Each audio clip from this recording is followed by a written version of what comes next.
এই ড্রোনটা কার? আমাদের। তাহলে কে উড়াচ্ছে? আমি বলেছিলাম না ড্রোনটা next time don't fly this? আমি বললাম না? এটা একদম সামনে নামাই নিতে হবে। তুমি যদি ড্রোন উড়াইতে না পারো, কন্ট্রোল করতে না পারো, তোমার ড্রোন আর সাহস কি দিয়েছে বগুড়ার মাহফিলে? উড়াইতে কি বলছিল? আপনারা খেয়াল করছে যে সোজা এসে এখানে আমার ঘাড়ে এসে পুরো এই যে পাখাটা লাগছে, মনে হচ্ছে আমার ব্লিডিং হবে, কিন্তু আল্লাহর রহমতে আমার হবে কাটে নাই। আপনি ড্রোনটা ধরে রাখেন, যার ড্রোন সে নিতে আসবে ওকে আমি দেখবো যেটা কে।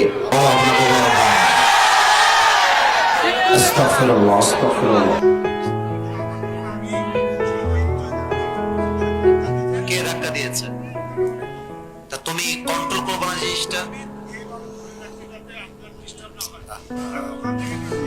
ঠিক আছে, ডানে যে বসে যাবা, ড্রোন আরো উড়াবা না, বাস রেখে দাও।